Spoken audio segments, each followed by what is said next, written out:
I've been really struck recently by the images of exhausted faces of doctors and nurses marked where their PPE masks have dug in after hours of intense work.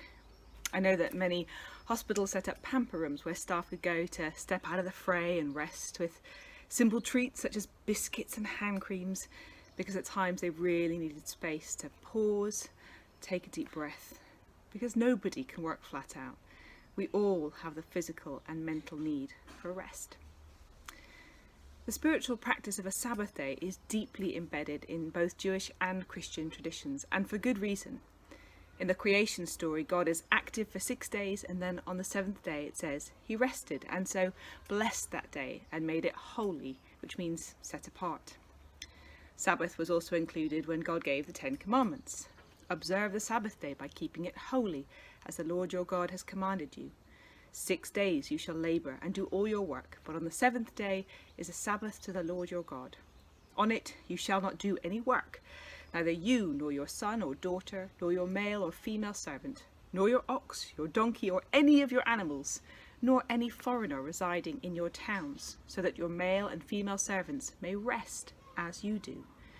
Remember that you were slaves in Egypt, and that the Lord your God brought you out of there with a mighty hand and an outstretched arm.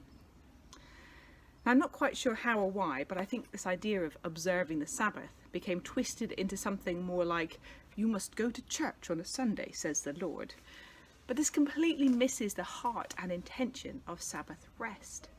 At its heart, Sabbath rest is about care for humanity.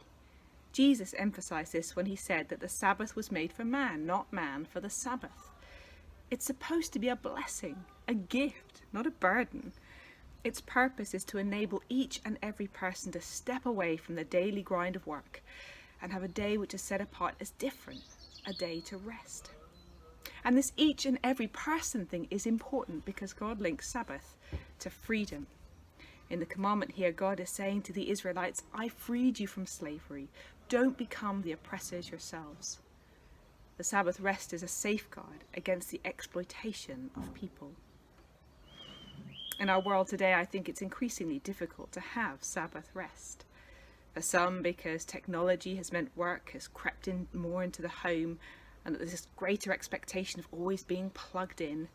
And this is even more challenging in the recent need for many more people to work from home. And for others, it's because their economic situation means that they are having to work several jobs in order to be able just to afford to live. The idea of having a day of rest being a luxury they quite literally can't afford. I also remember being a parent of young children when the idea of stepping back from my daily grind for a day of rest didn't seem at all a feasible option. It's complicated, and yet we know we need rest. Finding rhythms of life which enable us to have time to step away from the daily grind is important. And developing economic and societal structures and working practices which enable all people to have rhythms of life which include rest is also important. Which leaves us with a couple of points to ponder. First, the encouragement to find ways of working which include Sabbath rest for yourself.